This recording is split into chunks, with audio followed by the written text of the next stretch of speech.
So this is our VHB cutter, and or rather, it's our laser cutter. We could use to cut multiple things, such as our acrylic here and VHB. Right now, I am cutting up some of these chevrons because we're kind of running low. And in order to send a job to this laser cutter, you pretty much use you print it.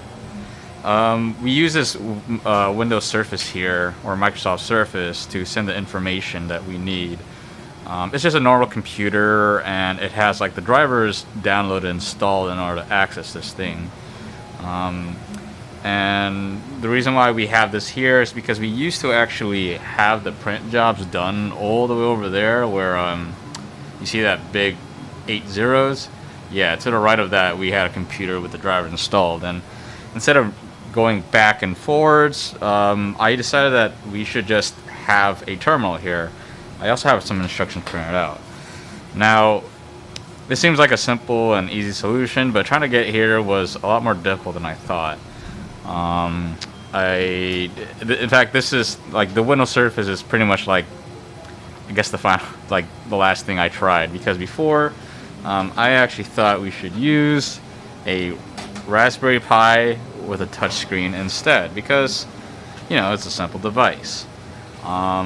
This is a lot more trouble than it's worth, but we're not gonna throw this out because we find that this can be useful. But let me just tell you the story of how awful this was. So the driver for this Zing laser cutter does not work on Linux, and Raspberry Pi is our Linux based.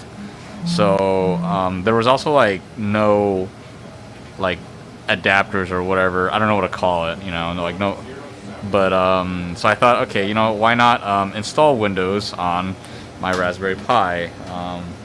Right now, Raspberry Pi is installed in here. I have some Windows SD cards, and I thought that would work, but it refused to install the driver, and so I had to go through 4 different steps to try to get as close as possible. It was one of those things where I would find a solution to one problem, but then there was another obstacle ahead, and it just wouldn't stop.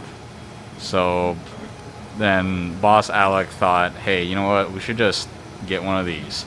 This was actually cheaper. This was I think it was $90, and this whole setup here is $150. And this thing works perfectly okay, and I am so glad that it's out of focus, that it works now. It does come with a keyboard, but I don't know why it doesn't work.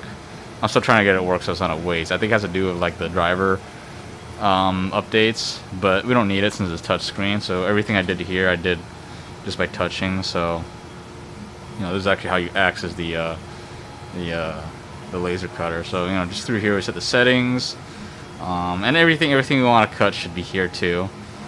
So I put everything on the desktop here. One of the steps I was trying to do is create hotkeys for everything, but that's a to-do list thing, because right now this is not just good enough, better than good already. So it could become extraordinary, and I hope to bring it there. Thank you for listening to me run my suck and complain about computers, I guess. Thank you. Goodbye.